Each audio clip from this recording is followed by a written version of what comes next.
নমস্কাৰ ডিজিটেল আসামলৈ আপোনালোক সকলোকে স্বাগতম জনাইছো আজিৰ ভিডিঅ'টিত আমি আলোচনা কৰিম ইণ্ডিয়ান পলিটিৰ ওপৰত কিছু ইম্পৰ্টেন্ট কোৱেশ্চন আনসাৰ ইয়াৰ আগৰ ভিডিঅ'টিতো আমি আলোচনা কৰিছিলো ইণ্ডিয়ান পলিটিৰ ওপৰত কিছু ইম্পৰ্টেন্ট কোৱেশ্চনছ আজিৰ ভিডিঅ'টিত পুনৰবাৰ আমি আলোচনা কৰিম ইণ্ডিয়ান পলিটিৰ 15টি ইম্পৰ্টেন্ট কোৱেশ্চন আনসাৰ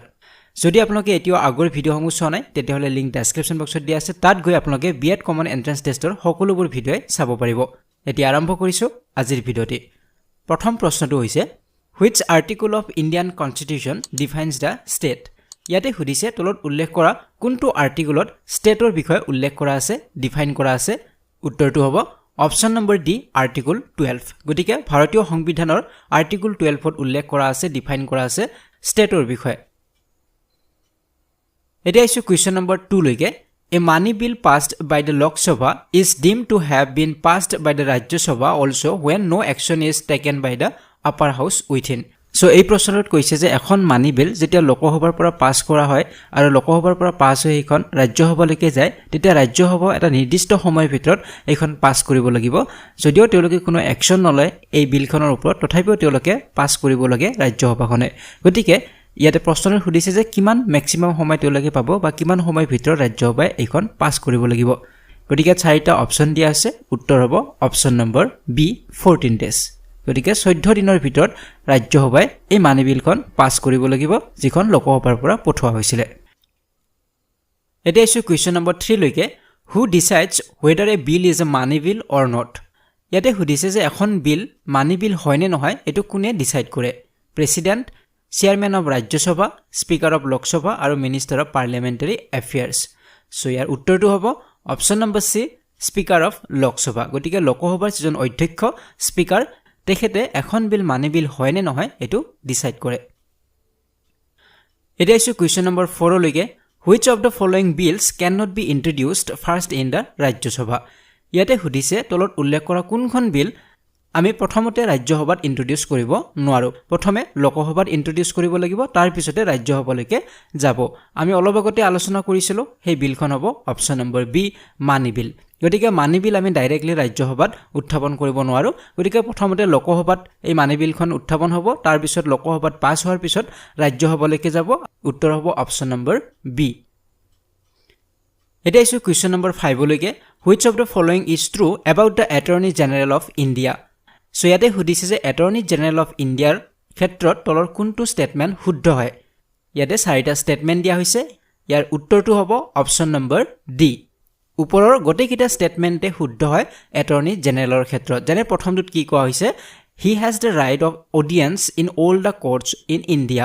ভাৰতবৰ্ষত যিমান বিলাক কোৰ্ট আছে সকলোবোৰ কোৰ্টতে তেওঁ অডিয়েন্স হ'ব পাৰে অডিয়েন্স হোৱাৰ তেওঁৰ অধিকাৰ আছে এটৰ্নি জেনেৰেলৰ এটো একেবাৰে কাৰেক্ট ষ্টেটমেন্ট হয় বি নম্বৰত কৈছে his term of the office and remuneration is decided by the president গতিকে তেওঁ কিমান টাৰ্মলৈকে থাকিব এটৰ্নি জেনেৰেল এজনৰ কাৰ্যকাল কিমান হ'ব বা তেওঁৰ ৰিমুনাৰেশ্যন মাননি বা তেওঁৰ স্যালাৰি কিমান হ'ব হেতু কোনে ডিসাইড কৰিব প্ৰেসিডেন্টে ডিসাইড কৰে গতিকে এইটো একেবাৰে কাৰেক্ট হয় আৰু সি নম্বৰটোত কোৱা হৈছে হি এডভাইসেস দ্য গভৰ্নমেন্ট অফ ইণ্ডিয়া গতিকে ভাৰত চৰকাৰক তেওঁ এডভাইস কৰিব পাৰে উপদেশ দিব পাৰে গতিকে এইটো একেবাৰে শুদ্ধ হয় গতিকে ওপৰৰ গটেকিটা ষ্টেটমেন্টে কাৰেক্ট হয় উত্তৰ হ'ব অপচন নম্বৰ ডি এটা ইছু কোৱেশ্চন নম্বৰ 6 লৈকে who is the highest legal officer of the union government of India ইয়াতে কোৱা হৈছে ইউনিয়ন গভৰ্নমেন্ট অফ ইণ্ডিয়াৰ বা ভাৰত চৰকাৰৰ সকলোতকৈ উচ্চ পৰ্যায়ৰ লিগেল অফিচাৰ কোনজন আইনৰ ক্ষেত্ৰত সকলোতকৈ হাইয়েষ্ট যিজন অফিচাৰ থাকিব সেইজন কোনজন হয় attorney general of India CAG President and Solicitor General of India উত্তৰ হ'ব option number A attorney general of India ইয়াত কৰি ওপৰত আৰু নাথাকে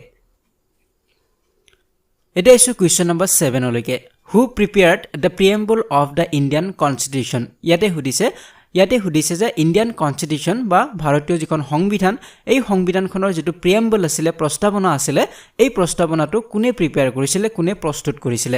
জৱাহৰলাল নেহৰু বল্লভভাই পেটেল ৰাজেন্দ্ৰ প্ৰসাদ আৰু ডক্টৰ বি আৰ আম্বেদকাৰ উত্তৰ হ'ব option number A Jawaharlal Nehru এতিয়া ইছু কোৱেশ্চন নম্বৰ 8 লৈকে preamble of our country reads that India is এ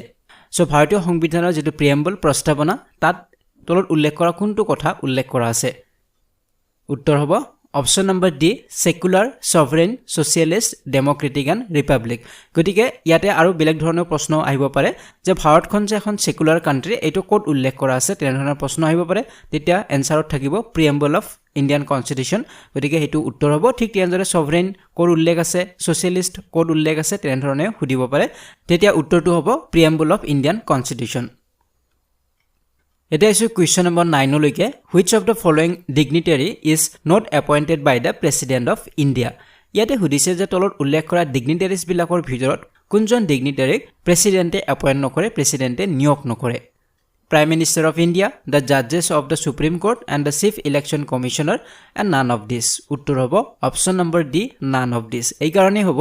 কাৰণ ওপৰৰ গোটেই কেইজনকে প্ৰেসিডেন্টে নিয়োগ কৰে সুধিছিল আমাক কোনজনক নকৰে গতিকে উত্তৰ হ'ব none of this হ'ব কাৰণ ভাৰতৰ জন প্ৰধানমন্ত্ৰী প্ৰাইম মিনিষ্টাৰ তেওঁক নিয়োগ কৰে প্ৰেসিডেন্টে ঠিক তেনেদৰে সুপ্ৰিম কোৰ্টৰ যিবিলাক জাজ আছে সেই জাজ সকলক নিয়োগ কৰে প্ৰেসিডেন্টে তাৰ উপৰে চিফ জাস্টিস জনক নিয়োগ কৰে প্ৰেসিডেন্টে আৰু যেন ইলেকশন কমিশনাৰ থাকে চিফ ইলেকশন কমিশনাৰ তেওঁকো এপয়েন্ট কৰে প্ৰেসিডেন্টে গতিকে গোটেই কেইজনে ৰাষ্ট্ৰপতিৰ দ্বাৰা নিয়োগ কৰা হয় এটা ইছ্যু কুৱেশ্যন নম্বৰ 10 লৈকে what is the maximum gap or interval between two sessions of parliament গতিকে পাৰ্লিয়ামেন্টত যিবিলাক সেশন হয় সেশন হৈ থাকে ৰাষ্ট্ৰপতিয়ে এই সেশন বিলাক কল কৰে গতিকে সেই অনুপাতে সেশন বিলাক হৈ থাকে কিন্তু দুটা সেশনৰ মাজত যেটো গ্যাপ হয় সেই গ্যাপৰ এটা লিমিট আছে ম্যাক্সিমাম গ্যাপ তাত কৰি বেছি হ'ব নোৱাৰে গতিকে সেই গ্যাপটো কিমান হ'ব পাৰে হেতু সুধিছে উত্তৰ হ'ব অপচন নম্বৰ সি 6 মান্থস গতিকে দুটা সেশনৰ মাজত 6 মাহত কৰি বেছি গ্যাপ হ'ব নালাগিব 6 মাহ নহতে পাৰ্লিয়ামেন্টৰ আন এটা সেশন হ'ব লাগিব এটা ইছ্যু কুৱেশ্যন নম্বৰ 11 লৈ 3-tier Panchayati Raj system includes গতিকে এতে সুধিছে যে পঞ্চায়তী ৰাজ যেটো সিস্টেম আমি আগৰ ভিডিওটো আলোচনা কৰিছিলো গতিকে পঞ্চায়তী ৰাজ সিস্টেমত 3-tier সিস্টেম আছে দ্যাট মিন্স তিনিটা ষ্টৰ থাকিব ইয়াতে গতিকে ষ্টৰ তিনিটা কি কি হেতু হল প্ৰশ্ন উত্তৰ হ'ব option number C village level panchayat block level panchayat আৰু ডিস্ট্ৰিক্ট লেভেল পঞ্চায়ত গতিকে তিনিটা ষ্টৰ ইয়াতে থাকে পঞ্চায়তী ৰাজ সিস্টেমত সেই তিনিটা এটা হৈছে ভিলেজ লেভেলত থাকে এটা ব্লক লেভেলত থাকে আৰু আনটো ডিস্ট্ৰিক্ট লেভেলত থাকে এটা ইছ্যু কুৱেশ্যন নম্বৰ 12 লৈকে which part of the constitution relates with the directive principles of the state policy ইয়াতে সুধিছে তলত উল্লেখ কৰা কনস্টিটিউশন খনৰ কোনটো পাৰ্টত ডাইৰেক্টিভ প্ৰিন্সিপলছ অফ ষ্টেট পলিচিৰ বিষয়ে উল্লেখ আছে পাৰ্ট 3 পাৰ্ট 4 পাৰ্ট 1 আৰু পাৰ্ট 2 উত্তৰ হ'ব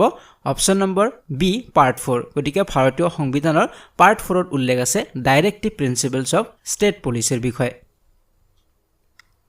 এটা ইছ্যু কুৱেশ্যন নম্বৰ 13 লৈকে Ideas of welfare state are contained in ইয়াতে সুধিছে যে ভাৰত এখন ওয়েলফেয়াৰ ষ্টেট আমি সকলোৱে জানো কল্যাণকামী এখন ৰাষ্ট্ৰ হয় গতিকে এই ওয়েলফেয়াৰ ষ্টেটৰ কথা বা আইডিয়াটো ক'ত উল্লেখ কৰা আছে অপচনত আছে fundamental rights directive principles of state policy preamble of the constitution আৰু পাৰ্ট 8 গতিকে উত্তৰ হ'ব option number B directive principles of state policy এটা ইছ্যু কুৱেশ্যন নম্বৰ 14 লৈকে the original constitution of India was published in ইয়াতে সুধিছে যে ভাৰতৰ যিখন অৰিজিনেল কনস্টিটিউশন আছিল যিখন অৰিজিনেল সংবিধান আছিল সেই সংবিধানখন ক'ত পাবলিছ কৰা হৈছিল প্ৰকাশ কৰা হৈছিল দিল্লীত শ্ৰীনগৰ আজমেৰ আৰু দেহৰাদুন উত্তৰ হ'ব অপচন নম্বৰ ডি দেহৰাদুনত এটা ইছ্যু আজি ভিডিওটি শেষৰটি প্ৰশ্ন কুৱেশ্যন নম্বৰ 15 লৈকে The original 1950 Constitution of India is preserved in. ইয়াতে সুধিছে যিখন অৰিজিনেল কনস্টিটিউশন আছিল ভাৰতবৰ্ষৰ যিখন সংবিধান আছিল 1950 ৰ এই অৰিজিনেল সংবিধানখন ক'ত প্ৰিজাৰ্ভ কৰি ৰখা হৈছে প্ৰেসিডেন্ট হাউস প্ৰাইম মিনিষ্টাৰ হাউস পাৰ্লিয়ামেন্ট হাউস আৰু আৰ্কিঅলজিক্যাল সাৰ্ভে অফ ইণ্ডিয়া উত্তৰ হ'ব অপচন নম্বৰ সি পাৰ্লিয়ামেন্ট হাউস গতিকে যিখন ভাৰতৰ অৰিজিনেল সংবিধান আছিল সেই সংবিধানখন প্ৰিজাৰ্ভ কৰি ৰখা হৈছে পাৰ্লিয়ামেন্ট হাউসৰ যেটো লাইব্ৰেৰী তাতেই প্ৰিজাৰ্ভ কৰি ৰখা হৈছে আৰু এই সংবিধানখন প্ৰিন্টেড নাছিল টাইপ কৰা হোৱা নাছিল এইখন কেলিগ্ৰাফিৰ জৰিয়তে লিখা হৈছিল কেলিগ্ৰাফি কৰিছিল প্ৰেম বিহাৰী নাৰায়ণ ৰায়জাদা তেখেতে কৰিছিল গতিকে এইটো কোৱেশ্চন হ'ব পাৰে আৰু এটা প্ৰশ্ন আহে যে ভাৰতীয় সংবিধানখন বনাওতে কিমান সময় লাগিছিল গতিকে প্ৰায় 5 ইয়াৰ্স লাগিছিল 5 বছৰ সময় লাগিছিল প্ৰায় গতিকে আজি ভিডিওটিত আমি 15টি কোৱেশ্চন আলোচনা কৰিলো ইম্পৰ্টেন্ট কোৱেশ্চনছ যদি আপোনালোকে এতিয়াও আগৰ ভিডিওসমূহ চোৱা নাই গুৱাহাটী ইউনিভাৰ্চিটি বিএড এন্ট্ৰেন্স এক্সামৰ যিবিলাক ভিডিও বনোৱা হৈছে এইবিলাক যদি আপোনালোকে এতিয়াও চোৱা নাই তেতিয়াহলে লিংক ডেসক্ৰিপচন বক্সত দিয়া আছে তাত গলে আপোনালোকে প্লেলিষ্টৰ পৰা সকলোবোৰ ভিডিওই চাব পাৰিব